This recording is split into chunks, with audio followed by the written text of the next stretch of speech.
Ratusan ribu jemaah haji Indonesia telah melakukan wukuf di Arafah Sabtu kemarin. Kini para jemaah melanjutkan perjalanan menuju Musdalifah hingga ke Mina. Beragam catatan dan evaluasi telah dikumpulkan tim pengawas haji dari DPR. Bahkan muncul rekomendasi pembentukan panitia khusus atau pansus untuk mengevaluasi penyelenggaraan ibadah haji tahun ini. Untuk mengetahui informasi terkini terkait penyelenggaraan ibadah haji, kita sudah terhubung dengan anggota tim pengawas haji DPR RI sekaligus Wakil Ketua Komisi 8 DPR Aceh Hasan Syazili. Selamat sore Kang Aceh. Selamat sore, Assalamualaikum warahmatullahi wabarakatuh, Mbak Nana. Apa Waalaikumsalam. kabar? Oke, Baik, Mbak Nana. Kang Aceh, setelah kemarin Ya, jemaah haji melaksanakan wukuf di Arafah, apa evaluasi dari tim ya. WAS atas pelaksanaan wukuf kemarin? Eh, Memang Alhamdulillah, sejauh yang kami pantau dan kami amati dari proses pelaksanaan wukuf jamaah haji tahun ini, sejauh ini relatif berjalan dengan baik ya. Hmm. Kami tidak mendapatkan laporan bahwa proses penyelenggaraan wukuf di Arafah pada masa haji tahun ini tidak seperti tahun sebelumnya.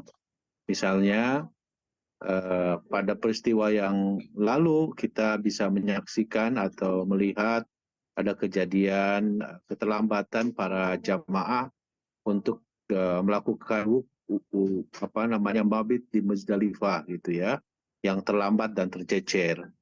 Tapi alhamdulillah sekarang tadi malam ya, alhamdulillah seluruh jamaah haji Indonesia telah mabit di Muzdalifah. Ada yang memang turun ya untuk bermalam di Muzdalifah hingga subuh. Ada yang memang hanya lewat ya, atau yang disebut dengan konsep murur ya. Jadi para jamaah hanya melewati Muzdalifah untuk kemudian mereka bisa langsung ke Mina untuk melakukan Jumratul Aqobah gitu ya. Nah, untuk sekarang saya kira alhamdulillah bisa berjalan dengan baik ya. Oke. Nah, terkait dengan wukuf di Arafah juga alhamdulillah, walaupun tentu catatan kami terkait dengan wukuf di Arafah ini, kami juga mencatat beberapa hal, salah satunya ada soal potensi adanya over capacity ya. Over capacity itu misalnya seharusnya kapasitasnya sebanyak 340 orang, tetapi satu tenda bisa diisi oleh 360 orang. Nah, terpaksa 20 orang harus berjejal-jejal di dalam tenda gitu. Nah, yang juga kami temukan dari proses wukuf di Arafah juga soal ketersediaan tenda, ketersediaan toilet bagi calon jemaah. Kami menemukan banyak para jamaah yang terpaksa harus membawa air kemasan ya, karena air di dalam toilet tidak dapat dipergunakan karena tidak keluar. Nah, kasus-kasus kecil semacam ini tentu sangat mengganggu bagi proses penyelenggaraan ibadah haji di Arab Saudi ini gitu. Baik, Kang Aceh, bagaimana dengan proses perjalanan dari jemaah haji yang jumlahnya cukup banyak ya, 55.000 jemaah haji yang mengikuti skema murur atau melintas tanpa bermalam di Musdalifah, usai wuku di Arafah, kemudian diberangkatkan. Catatan tim WAS apa saja perjalanan yang tanpa bermalam ini? Pada prinsipnya mereka juga bermalam ya, bermalam di Muzdalifah. Hanya memang konsepnya hanya lewat gitu ya, hanya melewati wilayah Muzdalifah, dan menurut fatwa para ulama termasuk ulama Indonesia baik MUI maupun NU mengatakan bahwa yang terpenting posisi mereka melewati Muzdalifah gitu ya, sehingga secara wajib hajinya tetap terpenuhi gitu. Nah, konsep murur ini diikuti oleh calon-calon jemaah haji atau jemaah haji yang lansia dan memiliki potensi penyakit serta yang sedang kondisi yang betul-betul lansia yang tidak memungkinkan misalnya bagi mereka untuk dapat mengikuti harus turun dari bis untuk wukuf di Musdalifah gitu. Nah sejauh ini kalau kemacetan pasti terjadi kemacetan karena kami saja gitu ya sebagai jemaah haji dalam kapasitas kami sebagai jemaah haji itu mengalami kemacetan di eh, di Mina di Musdalifah itu hampir 4 jam gitu ya. Sehingga kami yang memang memilih untuk terlebih dahulu sampai ke Masjidil Haram untuk tawaf ifadah ya. Itu yang berangkat dari Arafah jam 11 malam sampai di Makkah itu jam setengah 4 ya. Itu kan cukup lama sekali dan kami sendiri wukuf di dalam bis gitu atau mabit di dalam bis selama di Musdalifah dan saya kira itu sudah cukup untuk menunjukkan bahwa kami telah mabit di Musdalifah begitu. Baik. Jadi situasinya alhamdulillah Mbak Nana relatif lebih terkendali dan Dibandingkan relatif tahun lebih lalu baik ya. begitu. Oke, bagaimana dengan Betul. fasilitas ramah lansia dari pantauan tim WAS? Apakah sudah memenuhi Ya, ekspektasi jauh lebih baik dibandingkan tahun lalu, Kang Aceh? eh, kan salah satu hal yang kami nilai adalah soal ramah lansia itu kan indikatornya adalah fasilitas yang diberikan kepada calon jemaah haji, misalnya kalau 40% calon jemaah haji lansia itu adalah ramah lansia, maka fasilitasnya pun juga 40% ramah lansia gitu. Tapi dari hasil peninjauan yang kami lakukan terhadap misalnya transportasi bis gitu ya, saya kira bis yang digunakan masih bis yang biasa gitu ya, yang jamaah yang lansia masih harus kesulitan untuk bisa menaiki bis kecuali harus dibantu gitu ya. Sementara ekspektasi kami ya tidak begitu. Ekspektasi kami misalnya bis yang mudah sekali untuk dinaiki oleh jamaah sehingga masyarakat bisa calon jemaah haji kita bisa dengan mudah untuk bisa menaiki bis tanpa ada halangan apapun gitu. Jadi termasuk misalnya perlu kami sampaikan transportasi bis untuk membawa jamaah itu pada saat bis sholawat ya itu yang tersedia dari 514 bis hanya laporan kepada kami hanya 20 bis yang ramah lansia. Tentu ini kan masih jauh dari harapan ya.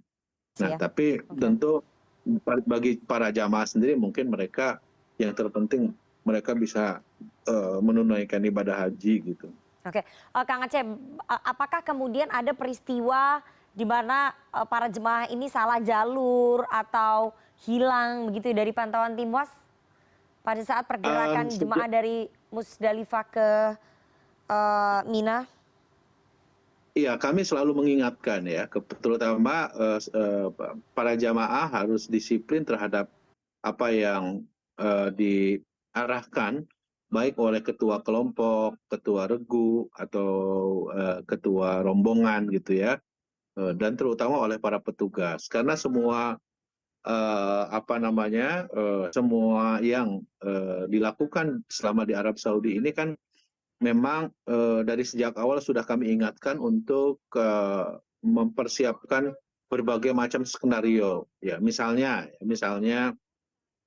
jika kondisi masih crowded, maka jangan memaksakan diri untuk sesuai dengan konsep seharusnya dia berangkat misalnya jam 8, tapi karena masih crowded, maka lebih baik kita tahan jam setengah 9 baru bisa berangkat.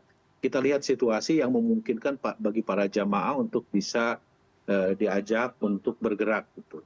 Nah, alhamdulillah para karom kita atau para ketua kloter kita bersama dengan tentu para petugas mampu untuk bisa mengantisipasi, memitigasi kemungkinan-kemungkinan yang bisa menimbulkan jamaah kita menjadi tidak terlayani dengan baik. Nah memang Mbak Nana ya, dibandingkan dengan tahun lalu, ya, kami melihat memang haji tahun ini lebih tertib. Mungkin itu efek ya dari penertiban yang dilakukan oleh otoritas pemerintah Arab Saudi terhadap para calon jemaah haji yang tidak menggunakan visa haji. Hmm. Biasanya misalnya kami menjelang Arafah itu menuju Arafah, itu pasti banyak sekali calon jemaah haji dari seluruh dunia itu yang jalan kaki gitu, ya. Tapi untuk tahun ini saya lihat suasananya kami tidak menemukan seperti sekredit pada tahun sebelumnya, gitu ya. Oke. Kemudian dan ini tidak hanya berlaku bagi calon jemaah haji Indonesia ya, ini Untuk juga yang lain juga berlaku ya. untuk Ya. yang lain juga ya. Baik, baik. Yang kedua, misalnya kalau dahulu atau tahun yang lalu itu calon jemaah haji itu relatif dulu misalnya pada saat diwukuf di Arafah itu banyak jamaah yang ya relatif mereka di luar tenda. Kalau sekarang hampir semua Semua di dalam tenda ya. Baik, baik. di dalam tenda pada Oke. saat wukuf di Arafah. Jadi saya kira relatif lebih terkendali dengan Baik. baik begitu. Oke, kalau dari kesimpulan saya, Kang Aceh sebagai anggota Timwas tampaknya cukup puas dengan penyelenggaraan ibadah haji tahun ini. Tapi teman-teman dari Kang Aceh, beberapa anggota Timwas yang lain malah justru merekomendasikan pembentukan panitia khusus atau pansus untuk mengevaluasi penyelenggaraan ibadah haji. Ya, Bagaimana ini, ada Kang? beberapa hal yang perlu saya tegaskan ya. Misalnya ada beberapa hal yang memang perlu penyelesaian ya atau pengawalan terhadap berbagai isu. Misalnya gini, isu tentang keluarnya visa non haji. Itu kan sebetulnya otoritasnya adalah ada otoritas hubungan diplomatik antara pemerintah Indonesia dengan pemerintah Arab Saudi. Itu Hmm, kan tidak cukup hanya Komisi 8 ya. hmm, Atau misalnya keterlambatan jamaah ya untuk keberangkatan dari Indonesia akibat dari tidak tepat waktunya pihak Garuda. Garuda hmm. itu kan Komisi 6 ya, karena BUMN gitu ya. Oke. Nah, kemudian hal-hal yang lain. Jadi justru yang kami temukan bermasalah itu adalah eh, pada ranah di mana bukan pada proses penyelenggaraan pada saat puncak ibadah hajinya, tetapi pada saat persiapan-persiapan yang memang perlu Baik, diperbaiki. baik. Misalnya ketepatan tadi yang saya sebut, ketepatan waktu pada saat keberangkatan dari tanah air ke tanah suci. Itu waktunya tidak tepat gitu loh. Sehingga jamaah haji Indonesia yang seharusnya 8 hari di Madinah ya, itu harus terpotong menjadi 7 hari sehingga tidak bisa menjalankan ibadah arba'in gitu Hmm, ya. oke. Nah, itu sangat merugikan jamaah gitu Baik, ya. baik. Oke, jadi seberapa Gitu. serius Tapi Mbak pembentukan pansus Nana, ini, Kang Aceh? ya ini baru yang diusulkan ya. Ini baru Oke. diusulkan oleh beberapa orang di sini ya. Tapi kita masih terus mengawal Hmm. untuk pelaksanaan ibadah haji ini dengan pelaksanaan. Ini kan kita masih ada Lempar jumroh. wukuf di mohon maaf, mabit di Mina dan lempar jumroh. Hmm. Mudah-mudahan tidak terjadi segala sesuatu yang tidak diinginkan oleh kita Baik. ya. Konsepnya bisa berjalan dengan sebaik-baiknya. Mudah-mudahan jamaah haji Indonesia bisa menjalankan ibadah haji dengan sebaik-baiknya. Baik, amin ya robbal alamin. Terima kasih atas penjelasannya dan informasinya, Kang Aceh. Ya, Semoga ya. semua jemaah haji asal Indonesia dan juga seluruh dunia bisa menyelesaikan ibadah haji di sana dengan sehat dan juga selamat kembali ke tanah air. Terima kasih anggota Timwas Haji DPR RI sekaligus Wakil Ketua Komisi 8 DPR Aceh Hasan Syazili atas waktunya kepada Ya. CNN Indonesia Newsroom sore hari ini. Sehat selalu Kang Aceh, selamat beribadah. Salam. Waalaikumsalam.